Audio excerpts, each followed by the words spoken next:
Wine is a story because from the grapes being grown to those who are picking the grapes, to those who are pressing and crushing and, the entire process, to the winemakers who decide the style of the wine, every bottle of wine is telling a story right from the beginning, right? And it's been conceived in someone's mind, right? So someone has thought, I want to be able to give people a wine that makes them feel this way, that tastes this way, that smells this way, that feels this way in their mouth.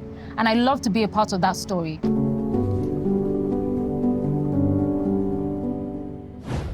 My name is Folakemi Ali-Balogun, and I'm the founder of the Wine Club Lagos, which is a wine tasting club that I set up in 2016 to cultivate a wine culture in Nigeria.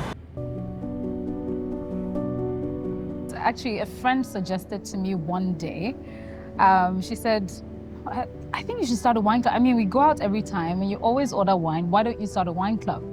And even though I really didn't know what a wine club was at that time, what she said resonated with me.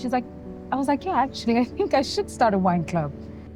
So when we first started, obviously, I blackmailed my friends. I emotionally blackmailed my friends to join my tastings. Like, listen, guys, I'm starting this wine club. You all have to come and support me. There'll be wine, just come.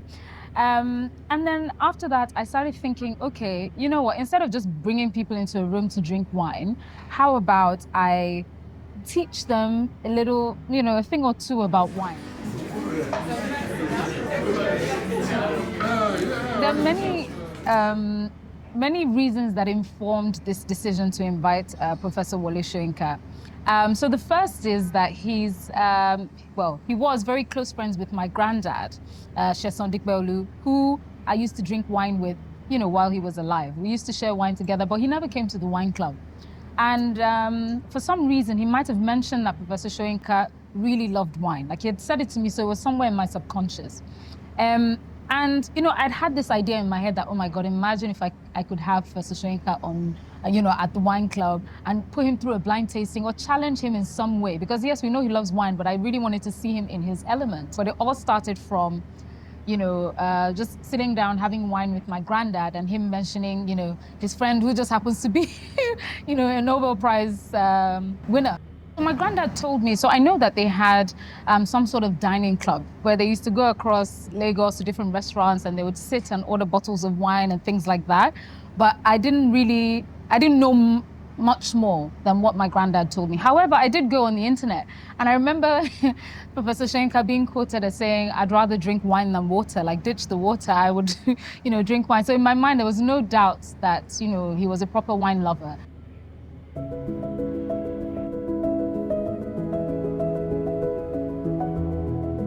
So I woke up in the morning, I wanted to be well prepared, ready ahead of time. I think the event was starting at 4 p.m.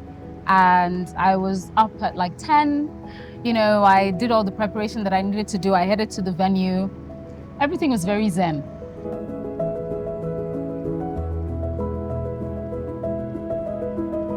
So La Bodega is a very cozy private room. And when you walk in there, you're almost inspired because there's so many elements that kind of remind you of wine when you go there. So there are wine shelves and there are barrels. But I think one of the things that I really loved the most was the fact that there were bookshelves there, some of which had Professor Soyinka's books completely unplanned. So even though I'd known about La Bodega for a long time, literally one day, it just clicked like, oh, actually, this is where I should host Professor Soyinka. So yeah, it was the right environment, very cozy, loads of inspiration for wine and for literature. So I thought it was a perfect fusion.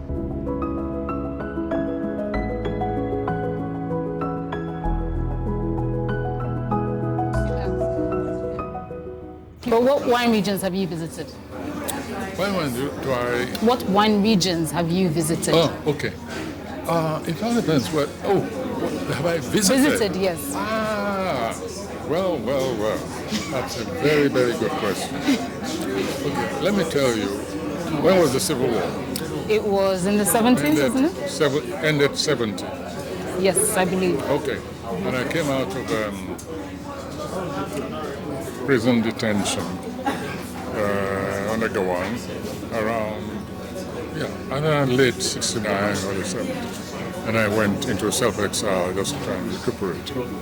And something which I'd always wanted to do, I got into a jeep and just began driving around India. Finland? And I can tell you that I believe I covered literally all the regions in France. Wow.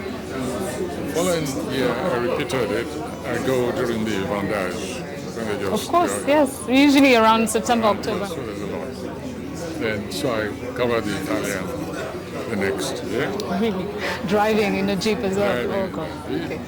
And then Did you go alone or the something? third year, I covered some of Spain. Okay. Yeah. And then I had conferences in places like Greece. Okay. In fact, I was going to go to a wine festival in Greece before the war broke out. Oh, God. And I got involved in that. Yeah. So that was my vengeance on staying in Greece. Oh, God, okay. And since then, I haven't had a vacation.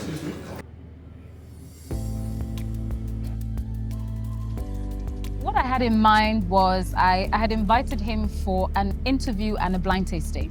And for the interview, I really wanted to ask him questions specifically about his relationship with wine. Do you remember the first time you had a glass of wine? What type of wine would you have for the rest of your life if you could only choose one? And, I had a few lovely questions I wanted to ask that I thought would, sort of open up a different side to him that was a bit more personable and a bit more relatable to wine drinkers, right? And after that, I was going to do a blind tasting with him with wines from the old world and from the new world. We're going to be doing a blind tasting experience. A blind tasting means that I will be serving you wines, but you don't know what the wines are, right? The wines will be revealed at the end, but I will guide you through the process of tasting the wine. And hopefully we can spark some interesting, lively conversations. And we can share our thoughts, we can share our guesses, we can share our notes on the wines. Is sip. So there's a very special technique. Label one. And let's do our 4 S's. See, swirl, sniff, and then sip.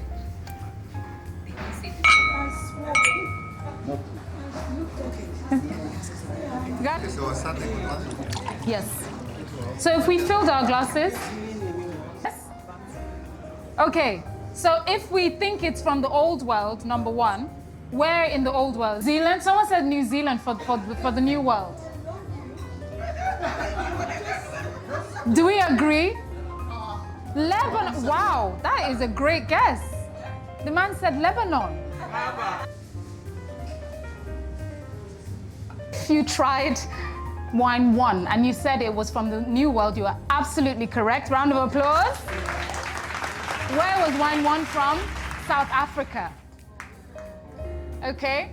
Wine number two is from the old world, and it's from France. It's from the Loire Valley in France, and they're both Sauvignon Blanc. With Folakemi, it's all about the wine.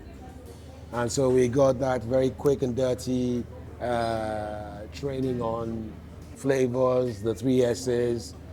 From Professor Soyinka, you got that dryness, right? That dry wit that always leads to divine honesty, because he was tired, he needed to go. But he sat through it, he indulged us, and he kind of did it out of that very strong sense of professional duty. So, no, it ticked all the boxes.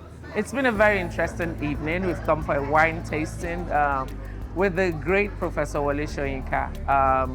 We've had a series of events here today, and basically showing how to taste wine, learn to smell, learn to sip. It was very interesting. The conversation around wine drinking that we take for granted, it goes beyond that. It's very deep. So I'm happy to have been here today.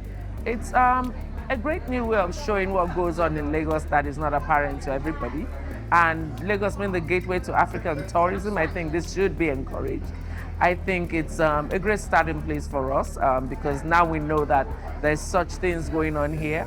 We'd like to open up the state and the city to more of this, and we hope to get more of this kind of events, showing us and teaching us, grooming us to compete globally? I'm Candide Johnson.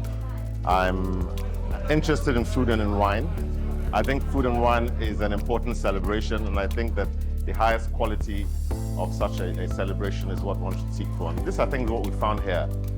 This is an establishment known for its skill with food and with wine, by the way, and the product that has been brought here is a celebration of the highest quality of wine and food. The wine has been excellent. The knowledge of wine displayed by Folakemi is world class, and the food that has been curated and designed specifically to favor and to promote those flavors. So this was an exceptional event, and I'm grateful to have been here. It's the description by Folakemi. You know, otherwise you'd have just thought that you get a bottle of wine and then it gets into your glass, you just sip. But I liked when she broke it down. She's like, no, you swell, you smell, you taste, you sip. So I think going forward, it's something that I'm going to do a lot more intentionally. So if there's a glass of wine in front of me, I'm going to be like, okay, this is how you get to approach it. But I think the best moments for me were having private conversations with him. But I was so happy to hear him talk about his relationship with wine. And I got to sit next to him during the blind tastings. And he was teasing me the whole time. He's so witty and he's so, you know, he's got such a great personality. Please don't come near my home. I wish that my granddad was there so we could enjoy this moment together, you know, because yeah, we had a few moments where we would sit and, you know, it made me miss him so much, where we would sit and share wine. And, you know, with my granddad, I didn't need a reason to open a bottle of wine. I wish he could have been there. I wish he could have experienced this. And I wish he could have, you know, joined in the festivities of the wine club and been a part of it, you know. I hope to be able to show people that wine is more than, you know, what's in your glass. It's more than just, you know, pouring a bottle. There's so much more to it. It's very poetic. It's art, you know. So my hopes for the club are to be able to bring those dreams to life, those experiences to life, to get more people to appreciate wine on a granular level. Conosco un paradiso meraviglioso dove crescono fiori, verdure e frutta, una terra fatta per amplificare l'amore, un paese fatto anche per la musica.